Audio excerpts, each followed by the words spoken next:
Yeah.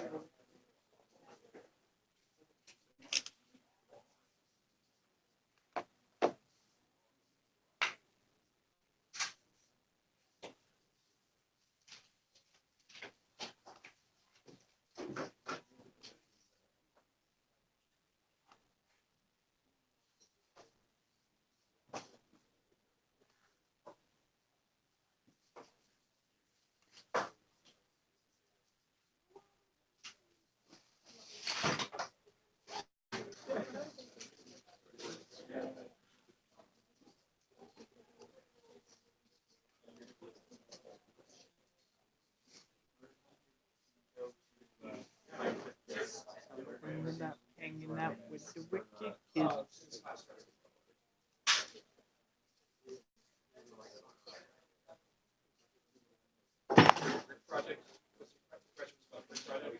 Yeah.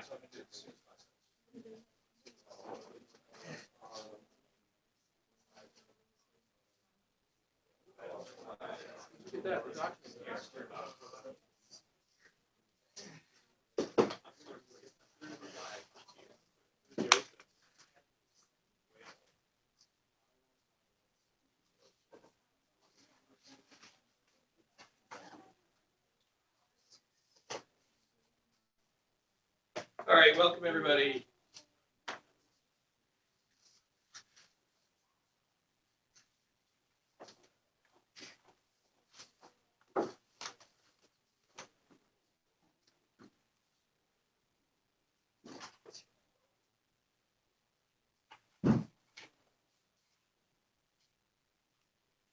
All right, so scientists, right? As scientists, when we're wearing that scientist hat, we measure to try to understand something, right? We're trying to figure out some phenomena, try to understand the reason that it's happening, right? Engineers, when we measure something, what we're really trying to do is control something, right? So as a scientist, I'm trying to understand something. As an engineer, I'm trying to control something. And that's the typical reason. Now, what if an engineer is trying to understand something?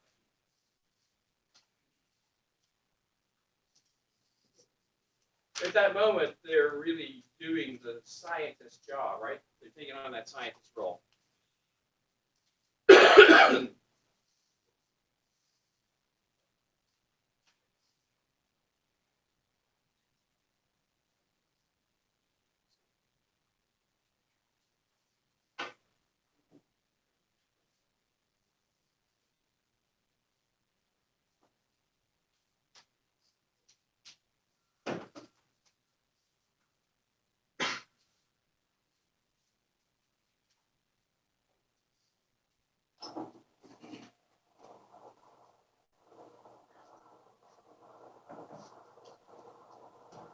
So, I was very clever yesterday. I made this nice group assignment with all the details about what to do for the group assignment.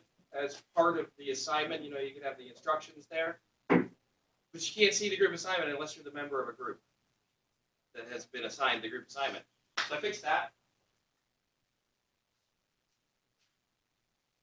I now made a document that explains the group assignment because it is the third step of the group assignment during which you become a member of a group on MyWPI, and then you can see the group assignment.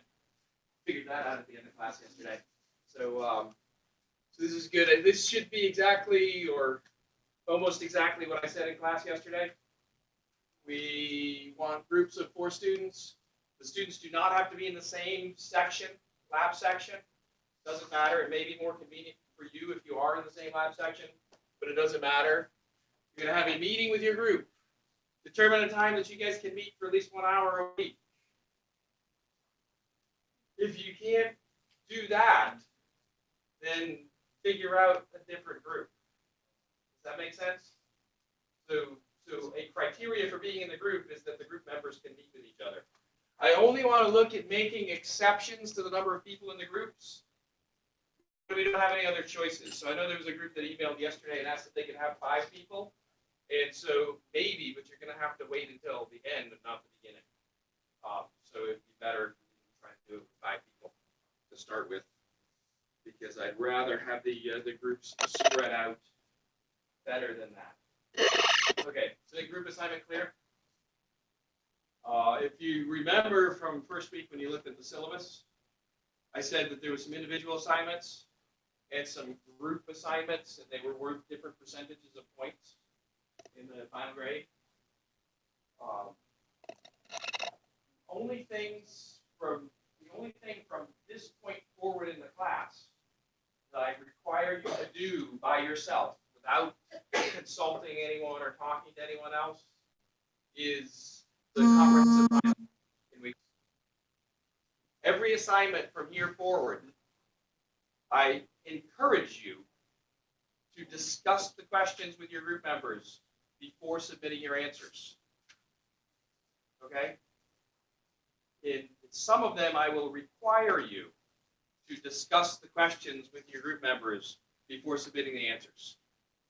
So my theory on this is that engineers don't work in a vacuum typically, right? You don't get assigned a job at work to do engineering work, and then your boss tells you, you're not allowed to talk to anybody else when you do this. It has to be your work. And that's pretty ridiculous. No company would survive if that's how they work. But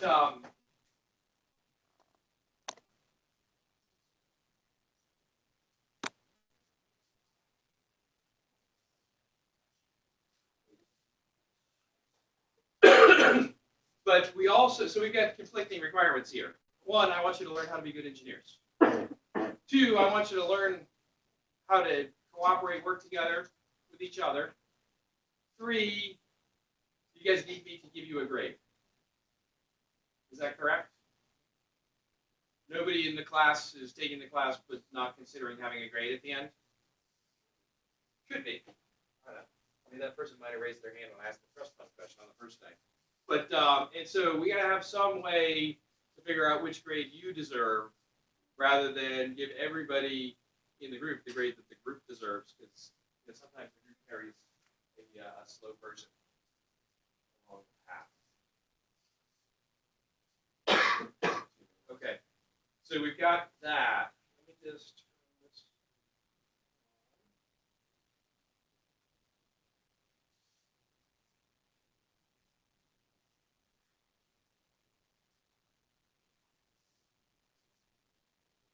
So yesterday in class, were we being engineers or scientists when we were measuring development?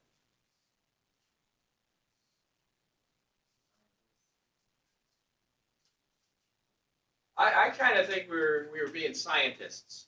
I will admit that after I got to the 23rd card, I got tired of typing the numbers into Excel. And so I stopped at 23 because it had enough.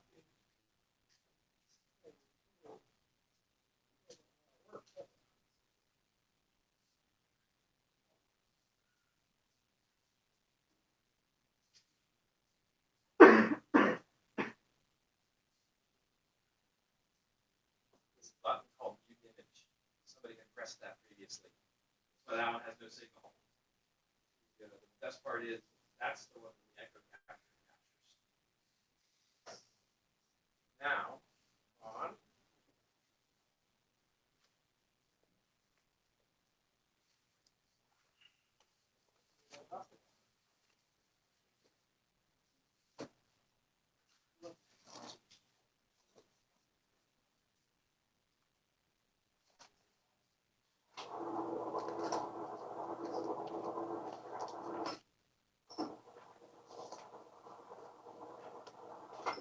I don't like it.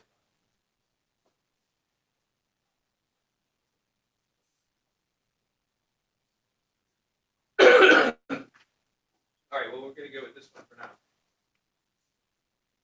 So,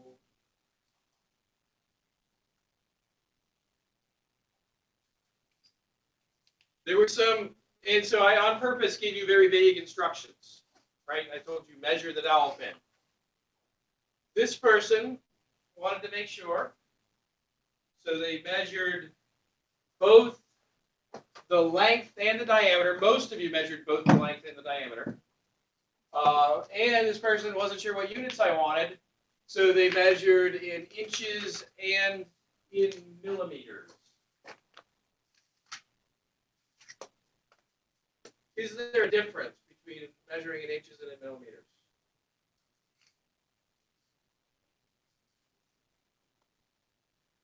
Is there a difference? How long is an inch? 25.4 millimeters, right? How do you know?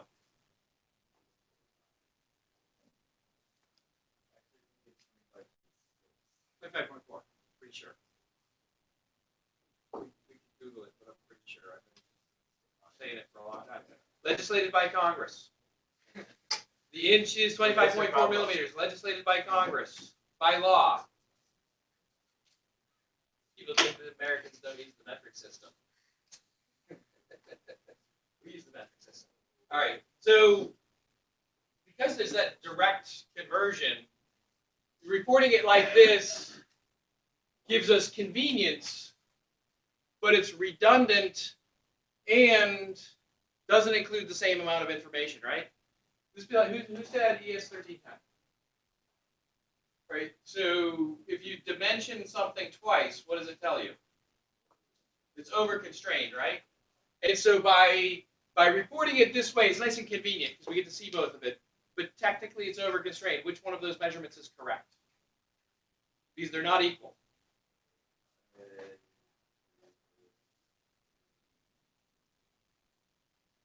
At some resolution, they're not equal. I don't know. They could be. This person. Whoa, that's bright. Yeah. I can't turn the lamp on. We have a data point. Now let's see if we can turn it off.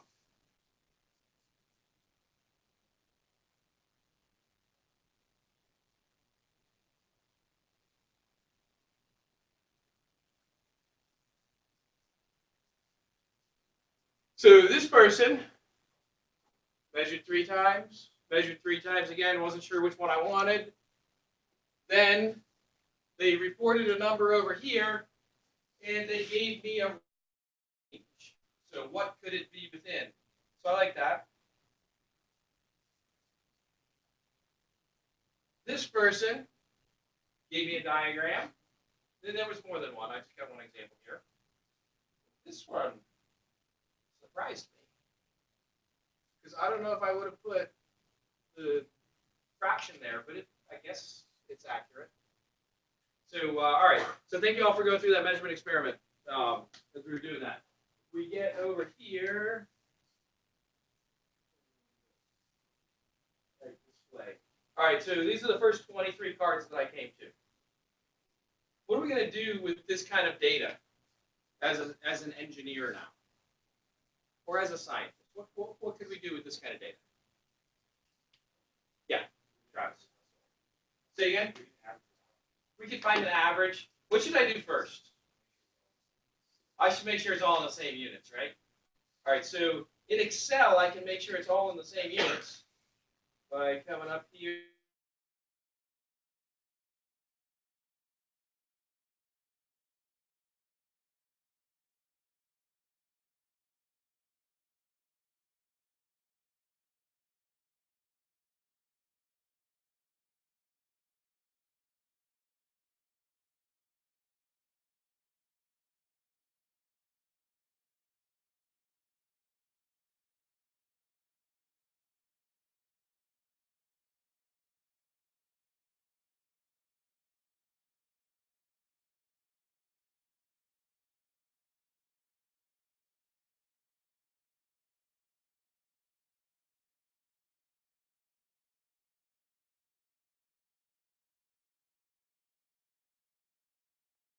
Equals if that one greater than 3, comma, that one. If it's not true, this times 5.4, that's going to give you millimeters, right? Divide by 100, 10, 10. So these were millimeters, right? 8 millimeters? Yeah, so millimeters is the units I want. All right. What's that?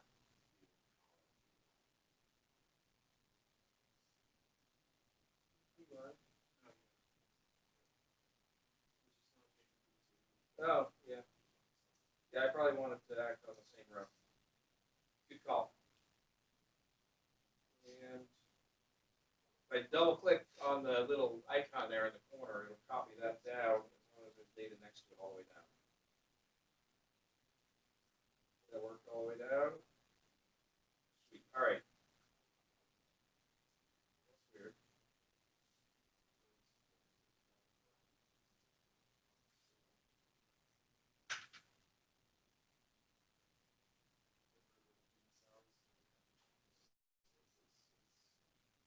Yeah, every time I have inches.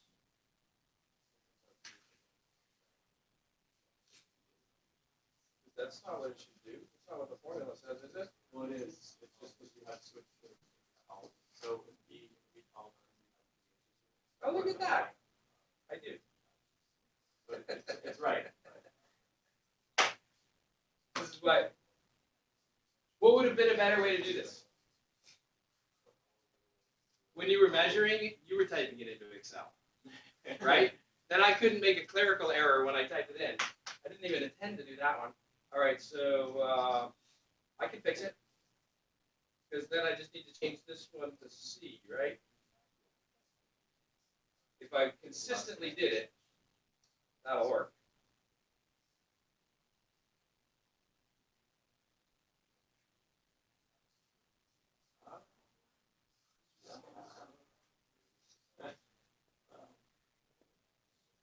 Oh, it's for the empty columns. Okay, that's fine. So that's how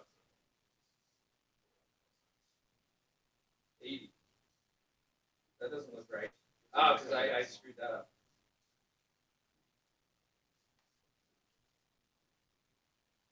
What do we call this? Fixing the spreadsheet just before we publish the results. What's the technical term for that? Fudging the data. Yeah, I'm pretty sure that's the technical term for that. All right, but what I wanted to do was look at what we could do, assuming we had good data. And so this one's bad. But we know why this one's bad, right? It's bad because of our calculations, so we can just delete that. That's not a problem. This one's bad.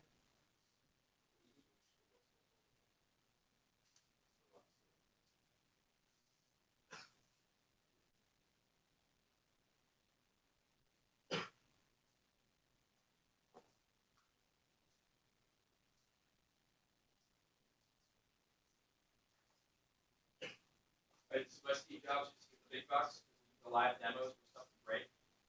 Right? Okay, so I think we got this now. So what are we going to do with our data now that we've got it all in metric units? So why did I pick the diameter column? Anybody know? Those dowel pins are intended to all have the same diameter. They're not necessarily intended to all have the same length. They probably will be pretty close. But those dowel pins are made, they're ground to have a specific diameter, and when you buy them, you can find out the tolerance that they had for their manufacturing for that diameter. So their uncertainty with that diameter. So that's why I wanted to use the diameter column here. All right. So what I could do is go like that, go like that, insert a chart. I missed one of them. So there's a, so let's assume that we did not know why that data point is out there like that. Can we still delete it? Anybody have a statistics class? Can I still delete it, Xavier? Well, you could calculate if it is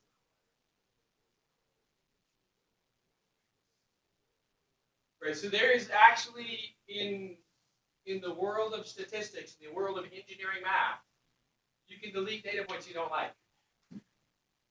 But you have to have a procedure for determining why you don't like them. Does that make sense? You can't just say, I don't like that data point because remember I wanted 5.5 and I got 6. I didn't like 5.5, so I want to delete that one. You can't just do that. What you can do is you can do some statistical analysis on all the data points.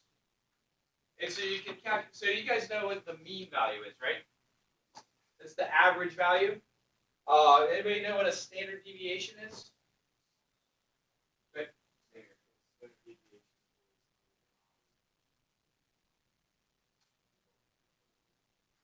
All right, so one way to look at a standard deviation is sort of the average distance all the points are from the mean value. Mathematically, that's probably not precisely accurate, but it's sort of the average distance all the points are from the mean value. And so you can determine that if my standard deviation, so let's figure out what the standard deviation is. Excel does that for us. All right, so I'm going to go, I'll go here, equals average.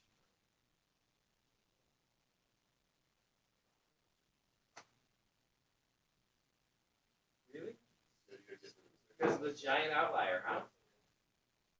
All right, so now let's do equals.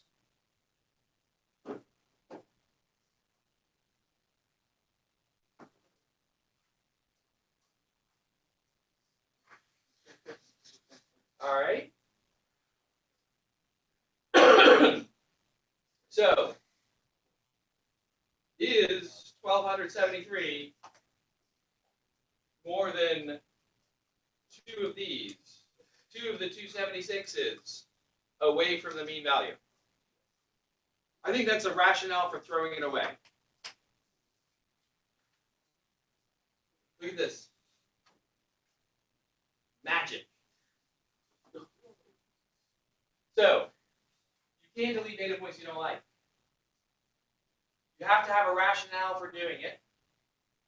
And when you report your results, you have to tell people you deleted data points you didn't like and what your rationale was. Now, let's massage this one. Make this one 15.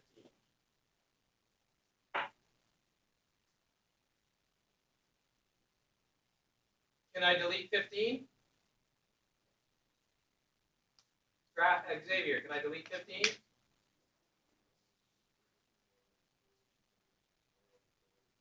But I can only apply my criteria one time to the data. What happens if we keep repeating this?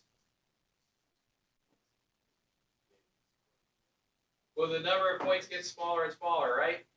We're just throwing out the variation in the data. So you can do this recalculation thing one time, not two times. Otherwise, you're just going to smooth the data. You're going to make everything equal to itself. then you don't have any new information. You have a nice flat curve, but no new information, right? So as a scientist, when we're reporting on our results, we can massage the data. Did you have a question, Seb? Okay. All right, so we can do that. Excellent. So you can only see at least several data points for Only that one First pass data through. point. Yeah, you're not restricted to one data point when that first pass through. All the data points that fulfill your criteria, you can delete. And we call that an outlier filter. So we're filtering out the outliers, the data points that we are certain are incorrect, or some people will call them spurious data points that we don't like.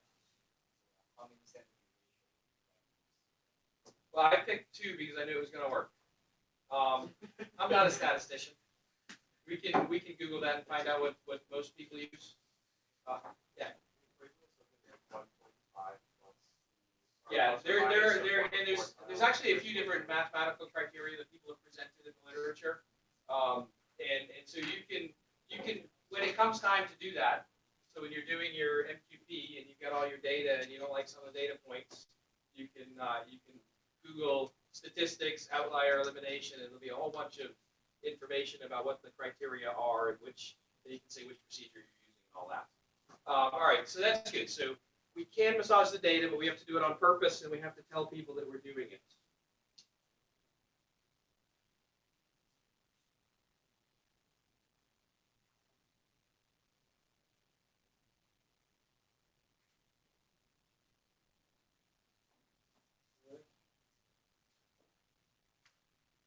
Oh, did you guys get that?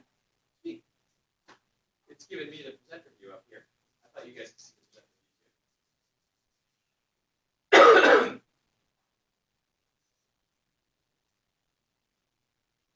So, you guys know who Lord Kelvin was? Somebody shout out who Lord Kelvin was.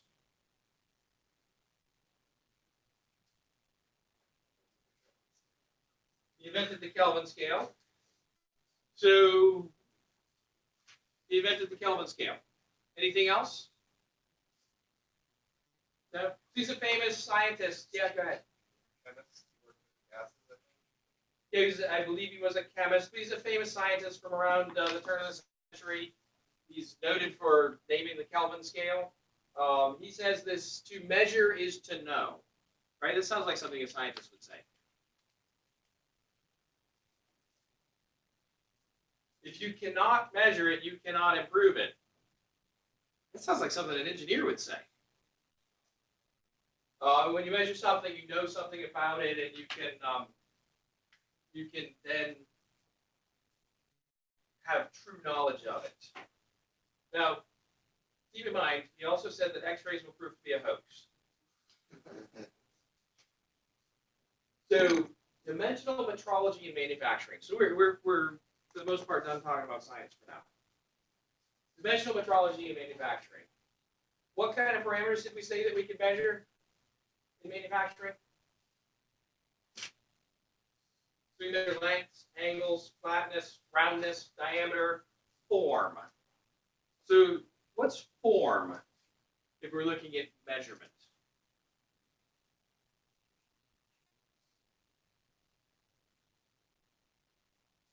Anybody? It's sort of the waviness of something. The hills and dales of a surface. That's the form of the surface. So this has form, right? It's got an arm here. This has form.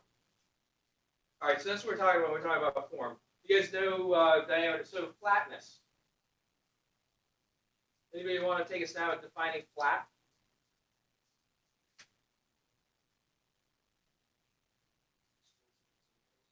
A straight, smooth surface.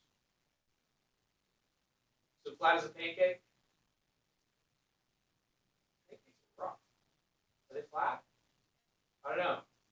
Depends on your scale of observation, right? So what else can we measure besides these kinds of, so these are Euclidean dimensions, right? What else can we measure besides these Euclidean dimensions about our manufactured part?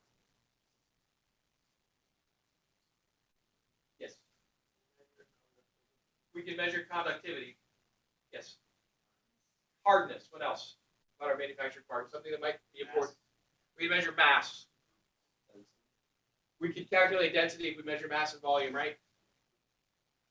What else can we measure about something that might be important to the customer? Right, because we only really care about things that are important to the customer. What about time? That's important to us because we want to calculate our profit. Is it important to the customer?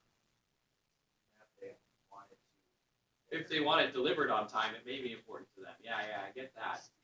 But if you have a product that is intended to change over time after you give it to the customer, then you may want to measure that rate of change, right? So you can control that. So if it's supposed to dissolve, like this little Alka-Seltzer things, right?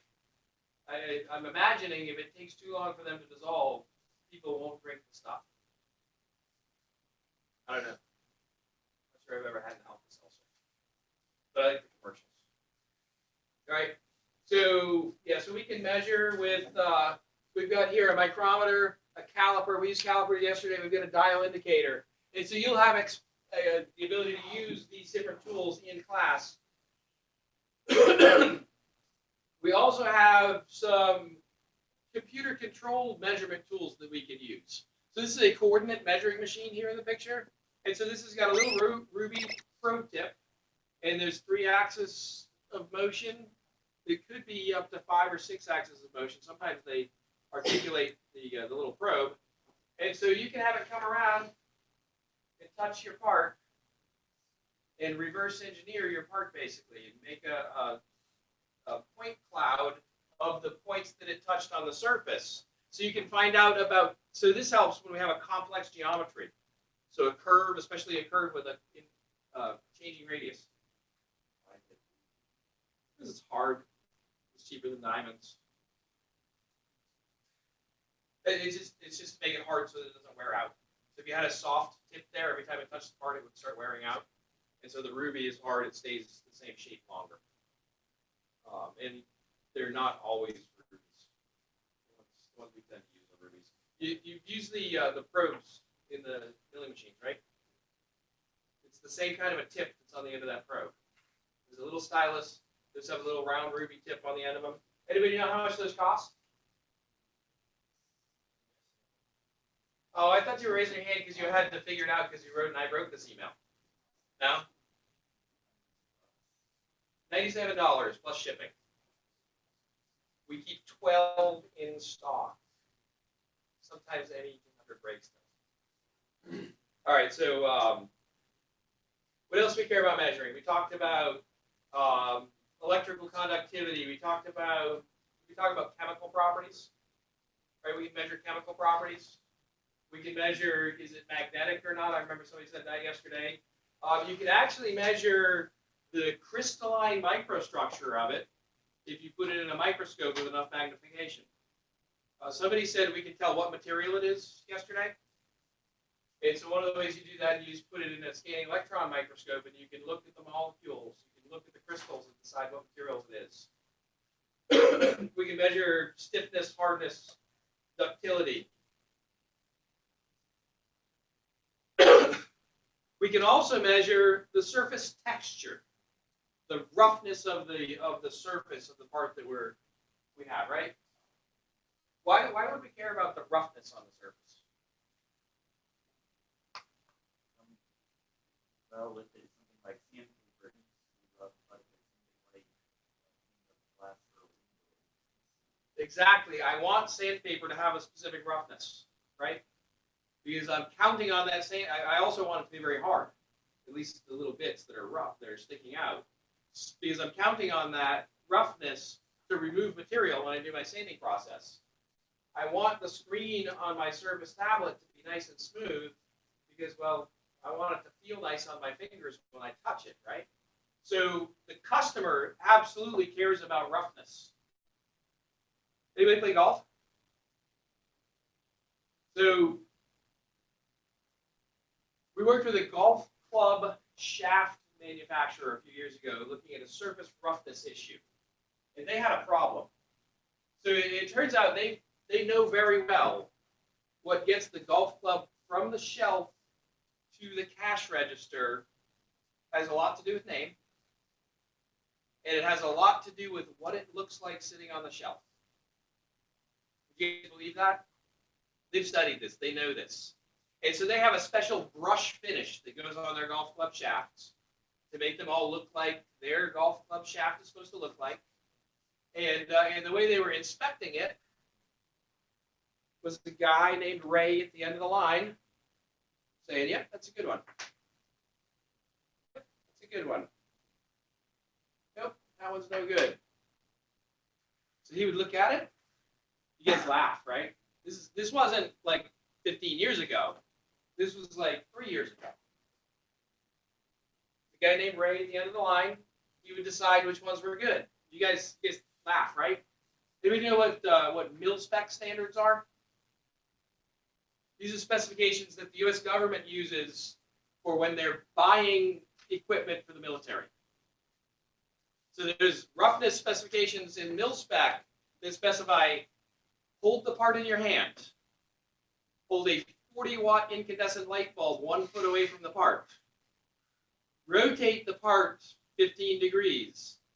If you can see a scratch, the part's a scrap part. That's a mil-spec standard. That's how we buy parts for airplanes, right? That's a valid way to measure parts. So what they want to do is automate that system. They wanted to get rid of Ray at the end of the production line. Why did they want to get rid of Ray? Actually, they didn't want to fire him. They wanted Ray to do something else. But why did they want to get rid of Ray at the end of the production line? Well, no, Ray's really good. The person that does that all day long, every day, they're very consistent. They're very good. Actually, he had a systemic error. So I think you were thinking of random errors. Ray had a systemic error. Every day after the Red Sox lost, failure rates went up. They could statistically show that every day after the Red Sox lost, failure rates went up. That's why they wanted to replace Ray and get him to do something else. Now, I suppose it could have been the operator, right? Could have been the person making the shaft that was mad, that made the parts bad. But so measuring that surface and understanding that surface is actually pretty important. And so the science of measuring surfaces is called surface metrology. And so you've got some chaotic surface down here. You've got some behavior that you expect. And so in the golf club shaft, the behavior was the customer's going to pick it up and walk to the register with it. There may be other behaviors. Sandpaper, you talked about, we want friction in our sandpaper, right? We've got some behavior that's important to us. But we've got some manufacturing process that creates the surface that has that characteristic. So actually measuring surfaces is pretty important, and it's one of the reasons that we're able to make things that work. I heard a presentation a couple years ago about somebody that worked on investigating the Challenger explosion. And one of the problems they determined was the surface roughness specification for the slot that the O-ring that failed was in. And had they had a smoother surface, the O-ring may not have failed. So surface roughness matters. And that geometry is chaotic and stuff. So our surfaces, they have roughness, right? They have waviness, and they have what's called lay. Lay is the directional orientation on the surface. So we do our milling operations, right? You look at the part, and it's got a bunch of scratches that are all lined up with each other.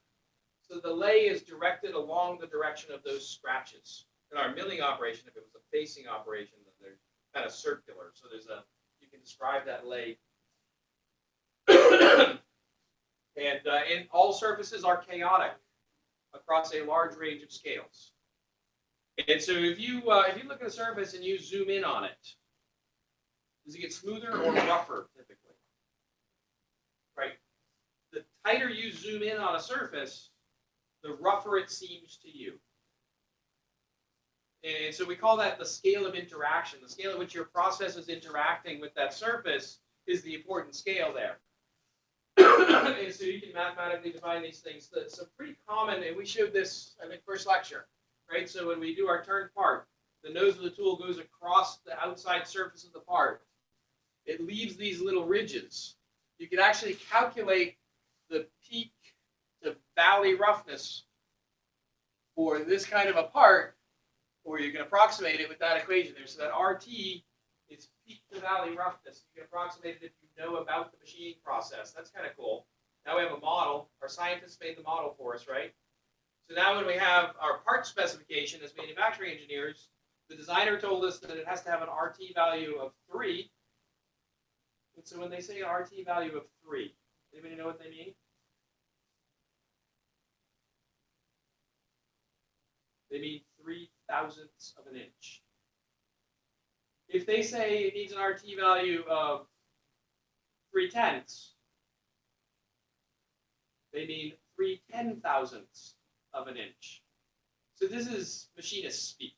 Did I mention to you guys that the cranky old machinist, their favorite thing to do is to make you exactly what you want, especially when they know it won't work, right? But if you learn some of the ways that they talk and you go talk to them about what you want and you use the right words, they're going to like you and they're going to help you make the part you need rather than the part you ask for. So there's a bunch of different surface roughness parameters. This first way that we measure surface roughness is by dragging what's like a record player needle across the surface. It goes up and down, it generates a signal. We can monitor that signal and sample it, and we can build a profile of the surface. You guys know what record players are, right? Just checking. Eventually I'm going to use that and everybody's going to be looking at it. We build that profile of the surface, and there's different things we can calculate once we have a signal like this. So we can calculate that peak to valley, that RT value. We can set a mean line, right? We can find the mean value. And in fact, in our first one here, it went uphill as we measured across it, right? What does that tell us? Well, it told me that the part probably wasn't aligned with the axis of motion. Because it's a turned part, I expected it to stay roughly the same diameter along there. But what we did with this one is we found what the mean, well, we rotated it so that it was level. Then we found the mean value and we set that equal to 0. Because now it makes it easier for us to do math. We can figure out how many points are above 0, how many points are below 0. We can figure out what's the average distance of all the points from 0. So that's the RA value. RA is the average roughness. If somebody in a machine shop in America says the roughness is 6, they mean that it has an RA of 0.006 of an inch.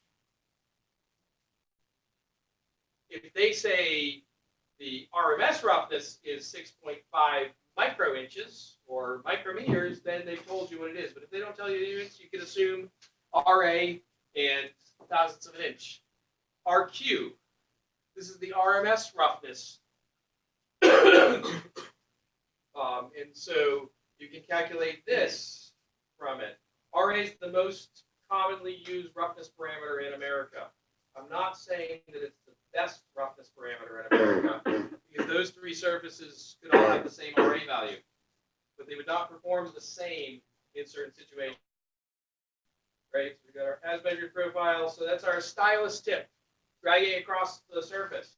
You can see that there's roughness smaller than the stylus tip can see, right? How do we measure that? Get a smaller stylus, right? Eventually, you won't be able to get a smaller stylus. What's the problem of getting a smaller stylus? It wears out quicker. The other thing that happens is there's force holding the needle down as it moves across, right? Because otherwise, when it gets to the top of a hill, it'll just keep flying up. Our first law of motion there, right? Second law of motion. Anyway, we've got a force pushing it down. The pointier the tip, the higher the stress where the tip interacts with the surface, right? And so that's what our tip does across the surface of the part. Oopsie.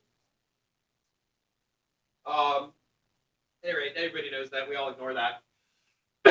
what we're going to do here is we're going to, you take out the waviness. So you apply a filter to the signal.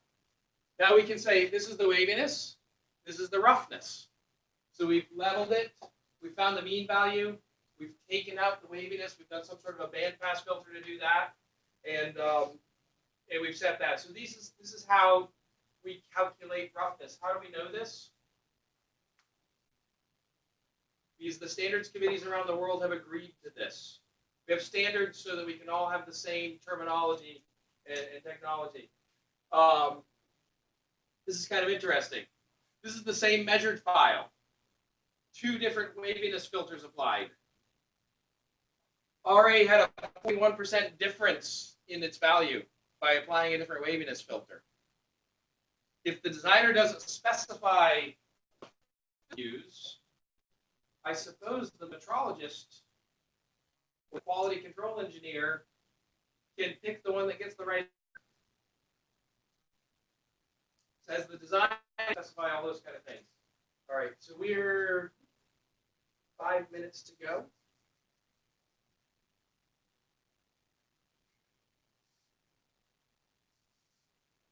We said we can measure all these dimensional things. We can measure the surface roughness, the surface texture.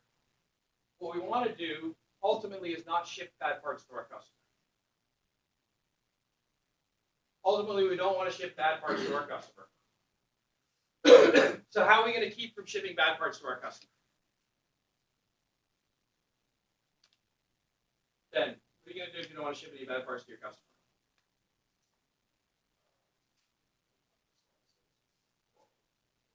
So so how am I going to do that? How am I going to do my quality control? What's the procedure that you would pick if you had to make sure you didn't ship any bad parts?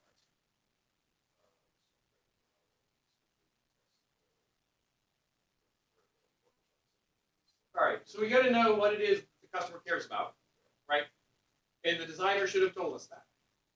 So the designers told us what the customer cares about, and we're going to measure the features the customer cares about, and so we can check all the parts before we ship them. Good parts, we ship. Bad parts, we don't ship, right? So we check all the parts, it's good part, good part, good part. What happens if we check all the parts before we ship them? The guy that's doing the quality inspection, is he adding value to the part? So in a way, he's adding value to the parts that make it. So I would argue that he's, so I know what you're thinking, and I would argue that he's not adding value to the parts. He may be adding value to the reputation of the company by making sure the company doesn't ship crap to the customer. And he's adding reliability. Perhaps. When is that quality inspection guy adding value to the parts? When the customer is willing to pay for a certificate of inspection for the parts. Then he's adding value because the customer is willing to pay more because he inspected it. You've seen stuff that came with certificates of inspection. Anybody do rock climbing? So what can I do to save money on quality inspection?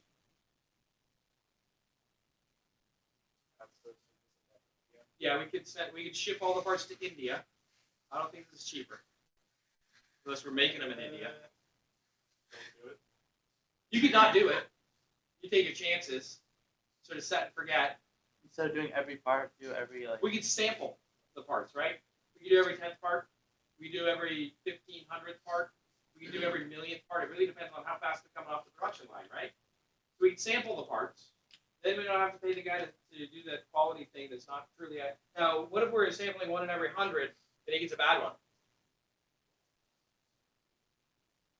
So he gets good one, good one, good one, bad one. You know that somewhere between the last good one and this bad one is where they started being bad, right? So then you got to go back and look at all those other ones. So we can do quality inspection before we ship.